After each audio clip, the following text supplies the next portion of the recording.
प्राकृत प्रशिक्षण YouTube channel में आप सभी का स्वागत है। आज इस वीडियो के माध्यम से श्रवण संस्कृति सम्यक ज्ञान प्रतियोगिता के जनवरी माह के 5वें प्रश्न पत्र का उत्तर आप छेढाला ग्रंथ के आधार से देखेंगे। ये सभी प्रश्न आपके सामने एक एक करके आएंगे और छेढाला की किन पंक्तियों से इनका उत्तर निकल रहा है वो भी हम समझने का प्रयास करेंगे। चलिए प्रारंभ करते हैं। पहला प्रश्न, निम्न में से कौन सा शब्द छेढाला ग्रंथ का नहीं है? 4 ऑप्शन हैं, विलाप, शठ, फरस और उपर्युक्त सभी हैं। अब सबसे पहले इन शब्दों को देखें कि ये शब्द छेढाला में हैं या नहीं। पहली ढाल के 15वें छंद में विषय चाह दावानल दहियो मरत विलाप करत दुख सहियो, यहाँ पर विलाप शब्द मिल गया। विलाप का अर्थ होता है रोना, मरते समय विलाप करता है। दूसरा शब्द दूसरी ढाल के 11वें छंद में ते हैं कुदेव तिनकी जुसेव शठ करत न तिन भव भ्रमण छेव, यहाँ पर शठ शब्द मिल रहा है। शठ का अर्थ है मूर्ख। तीसरा शब्द है फरस। तीसरी ढाल में 7वें छंद की दूसरी लाइन में देखें, पुद्गल पंच वरन रस गंध दो फरस वसु जाके हैं। फरस यहाँ पर मिला है, फरस का अर्थ है स्पर्श। तो यहाँ पर ए बी सी ये तीनों तो ग्रंथ में उपलब्ध हैं और डी जो इसमें लिखा हुआ है उपर्युक्त सभी हैं, मतलब ये तीनों ही इस ग्रंथ में छेढाला ग्रंथ में उपलब्ध हैं, इसलिए डी वाला इसका उत्तर सही होगा। दूसरा प्रश्न, मोह महामद पियो अनादि भूल आपको भरमतवादी, यहाँ आपको से क्या तात्पर्य है? 4 ऑप्शन हैं, शरीर को, गुरु को, प्रभु को और चौथा है निज आत्मा को। ये लाइन हमको कहाँ पर मिलेगी? पहली ढाल में मोह महामद, दूसरी वाली छंद है, दूसरा छंद मोह महामद पियो अनादि। मोह रूपी महामद यानी महामदिरा को पिया है अनादिकाल से। भूल आपको, और मदिरा पीने के बाद क्या हुआ? आपको भूल गया, स्वयं को भूल गया। भरमत भ्रमण कर रहा है, वादी व्यर्थ में। तो यहाँ पर आपको शब्द का अर्थ है निज आत्मा को। तो इसका सही ऑप्शन है चौथा डी, निज आत्मा को। तीसरा प्रश्न, निम्न में से कौन सा जीव त्रस नहीं है? 4 ऑप्शन हैं, सिंह, लट, निगोद और अली। त्रस किसे कहते हैं? सबसे पहले परिभाषा समझ लें। 2 इंद्रिय, 3 इंद्रिय, 4 इंद्रिय और पंचेंद्रिय जीव को त्रस जीव कहते हैं। सिंह पंचेंद्रिय जीव होता है, पहली ढाल में इन सबका वर्णन आया हुआ है। सिंह पंचेंद्रिय जीव है।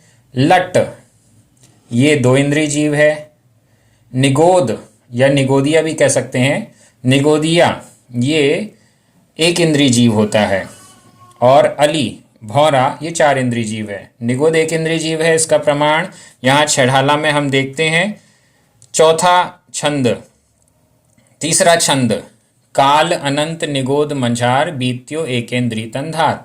निगोद में 1 इंद्रिय शरीर को धारण करके बहुत लंबा समय अनंत काल बीत गया। तो इससे ये स्पष्ट है कि निगोदिया जीव 1 इंद्रिय होते हैं, त्रस नहीं होते हैं। तो सही ऑप्शन हुआ सी, निगोदिया। चौथा प्रश्न, स्वर्गवासी देवों को कहते हैं? 4 ऑप्शन, भवनवासी देव, व्यंतर देव, ज्योतिष्क देव और वैमानिक देव। देवों के 4 भेद हैं, इनमें से 3 प्रकार के देव स्वर्ग में नहीं रहते हैं और एक वैमानिक देव ही है जो स्वर्ग में रहता है। यहाँ हम पहली ढाल में देखते हैं तो इन दोनों का अलग अलग वर्णन किया गया है। भवनत्रिक का वर्णन अलग किया गया है और विमानवासी हुथाय, विमानवासी देव यानी स्वर्ग में रहने वाले देवों का वर्णन अलग किया गया है। तो यहाँ पर डी, वैमानिक देव, यह सही उत्तर है। 5वां प्रश्न, जिसमें रूप रस गंध और वर्ण पाया जाता है उसे क्या कहते हैं? 4 ऑप्शन हैं, चेतन, अचेतन, मूर्त और अमूर्त। इसकी परिभाषा भी हमें आराम से दूसरी ढाल में मिल जाएगी। जिसमें चेतना पाई जाती है, जो ज्ञान और दर्शन से सहित होता है वो चेतन कहलाता है। जीव अचेतन, जिसमें चेतना नहीं पाई जाती। मूर्त और अमूर्त, जिसमें रूप रस गंध वर्ण होता है वह मूर्त कहलाता है, और जिसमें रूप रस गंध वर्ण नहीं होता वो अमूर्त कहलाता है। दूसरी ढाल के दूसरे छंद में देखते हैं, जीवादि प्रयोजन भूत तत्व सर्धे तिन्मा ही विपर्यत्व, चेतन को है उपयोग रूप बिन मूर्ति चिन्ह मूर्ति अनूप। यहाँ पर मूर्ति बिन मूर्ति यानी अमूर्तिक का वर्णन है, तो उससे ही हम मूर्तिक और अमूर्तिक की परिभाषा समझ सकते हैं। रूप रसगंध वर्ण जिसमें पाया जाता है वह मूर्तिक है। आगे तीसरी ढाल में भी जब पुद्गल का वर्णन किया गया है तो वहाँ पर भी पुद्गल को रूप रस गंध वर्ण से सहित कहा गया है, और जीव को अमूर्तिक कहा गया है, पुद्गल को मूर्तिक कहा गया है। छठवां प्रश्न, विपरीत अर्थ वाली जोड़ी को पहचानिए। पहला विराग ज्ञान, दूसरा रति अरति, तीसरा जन्म जल, और चौथा ख्याति लाभ। अब इसमें देख लीजिए, विराग का अर्थ है राग से रहित, ज्ञान का अर्थ है ज्ञान, तो राग रहित और ज्ञान ये विपरीत तो नहीं हुए, एक दूसरे के उल्टे तो नहीं हुए। रति अरति, रति यानी राग करना, अच्छा लगना, अरति यानी द्वेष करना, बुरा लगना, ये अच्छा और बुरा, रति अरति ये विपरीत लग रहा है। जन्म जल, इसमें भी कुछ विपरीत जैसा नहीं है, और ख्याति लाभ में भी कुछ विपरीत नहीं है, तो इसका सही उत्तर है बी रति अरति। ये शब्द भी दूसरी ढाल में आया हुआ है। शुभ अशुभ बंध के फल मझार, रति अरति करे। छठवें छंद में हम देखेंगे दूसरी ढाल के, तो वहां पर रति अरति दोनों शब्द हमको मिलेंगे। सातवां प्रश्न, शरीर का पर्यायवाची शब्द है। ये तो बहुत सरल हो गया, शरीर। इसके 4 ऑप्शन दिए हैं, तन, काय, वपु और उपर्युक्त सभी। तन यह भी पर्यायवाची है, काय यह भी पर्यायवाची है, वपु यह भी पर्यायवाची है, इसलिए हमारा उत्तर होगा डी उपर्युक्त सभी। ये तीनों शब्दों का प्रयोग छठाला में किया गया है अलग अलग स्थानों पर। आठवां प्रश्न, निम्न में से कौन सा कथन सत्य है? पहला, सच्चा गृहस्थ घर में नहीं रहता है। दूसरा, अब एक एक देखते जाएं, वैसे तो सच्चा गृहस्थ घर में नहीं रहता, अगर गृहस्थ ही घर में नहीं रहेगा तो फिर कहाँ रहेगा, तो ये तो गलत हो गया। दूसरा, सच्चा गृहस्थ घर के कार्य नहीं करता है। अब घर में तो रहता है लेकिन घर के कार्य नहीं करता है, ये भी बड़ा सोचने लायक है, ऐसा कैसे हो सकता है। तीसरा, सच्चा गृहस्थ घर में आसक्ति नहीं रखता है। ये थोड़ा बहुत लग रहा है कि घर में तो रहता है लेकिन घर के प्रति आसक्ति का भाव नहीं है, राग लगाव नहीं है, ये थोड़ा हो सकता है। इसको अपन देखेंगे पुस्तक में क्या लिखा हुआ है छेड़ाला में। चौथा, सच्चा गृहस्थ घर में सोता नहीं है। अब गृहस्थ घर में नहीं सोएगा तो फिर बाहर जाके सोएगा, ये तो संभव ही नहीं है। सबसे ज़्यादा अपन को लग रहा है तीसरा वाला, ये ज़्यादा सही हो सकता है। तो इसको देखने के लिए तीसरी ढाल के 15वें छंद में वर्णन है, गेही पे गृह में न रचे ज्यों जलते भिन्न कमल है। गेही यानी गृहस्थ, गेही पे गृहस्थ होते हुए भी गृह में ना रचे, गृह में घर में नहीं रचता है, घर में आसक्ति नहीं, घर में लगाव नहीं। ज्यों जिस प्रकार से जलते भिन्न कमल है, जिस प्रकार कमल जल में रहता हुआ भी जल से भिन्न रहता है, वैसे ही गृहस्थ घर में रहता हुआ भी घर में रचता पचता नहीं है, आसक्ति नहीं रखता है। तो हमारा यहाँ पर सी वाला ऑप्शन सही है, सच्चा गृहस्थ घर में आसक्ति नहीं रखता है। 9वां प्रश्न, मुनि तन मलिन न देख घिनावे, यह किस अंग का स्वरूप है? सम्यक दर्शन के 8 अंग हैं, उनका वर्णन तीसरी ढाल में है, वहां हमको इसका उत्तर मिलेगा।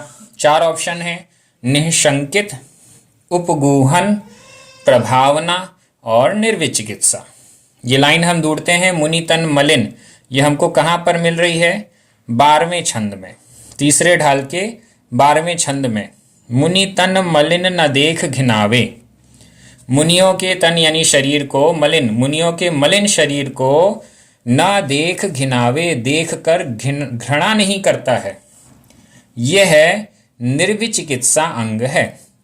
निशंकित अंग का मतलब जिनेंद्र भगवान के वचनों में शंका नहीं करना।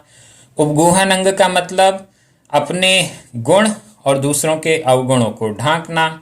प्रभावना अंग का मतलब है धर्म को दैदीप्यमान करना, धर्म को प्रकाशित करना, फैलाना, प्रचार प्रसार करना। और निर्विचिकित्सा अंग का मतलब है मुनियों के मलिन शरीर को देखकर भी घृणा नहीं करना। तो यहाँ 9वें प्रश्न का सही उत्तर है डी, निर्विचिकित्सा। 10वां प्रश्न, मिथ्यात्व, अविरति, कषाय, प्रमाद और योग का संबंध निम्न में से किससे है? ये 5 हो गए। मिथ्यात्व, अविरति, कषाय, प्रमाद और योग, इनका संबंध किससे है? 4 ऑप्शन, आश्रव, धर्म, मोक्ष और निर्जरा। इसका उत्तर भी हमको यहीं पर तीसरी ढाल में मिलेगा। छंद क्रमांक 8, यों अजीव अब आश्रव सुनिए, मन वच काय त्रियोगा, मिथ्या अविरति अरु कषाय, प्रमाद सहित उपयोगा। यहाँ पर मन वच काय त्रियोग, योग शब्द मिल गया। मिथ्या यानी मिथ्यात्व, अविरति, कषाय और इसके बाद प्रमाद यानी प्रमाद, ये 5 शब्द मिल रहे हैं। मिथ्यात्व, अविरति, कषाय, प्रमाद और योग, इनका संबंध किससे है? अब आश्रव सुनिए, आश्रव से है। ये आश्रव के 5 द्वार हैं। मिथ्यात्व, अविरति, कषाय, प्रमाद और योग, इनके द्वारा कर्मों का आना होता है, इसलिए ये आश्रव के 5 द्वार कहे गए हैं। तो हमारा यहाँ पर 10वें प्रश्न का सही उत्तर है ए, आश्रव। बाकी तीनों धर्म, मोक्ष या निर्जरा, इससे इनका कोई संबंध नहीं है। इस प्रकार से हमारे ये 10 प्रश्न पूरे हो गए हैं। आगे के प्रश्न पत्रों को भी उत्तर आप छेड़ाला के माध्यम से इसी प्रकार इन वीडियोस के माध्यम से देख सकते हैं, समझ सकते हैं। चैनल को सब्सक्राइब जरूर करें, अपने मित्रों को शेयर भी करें।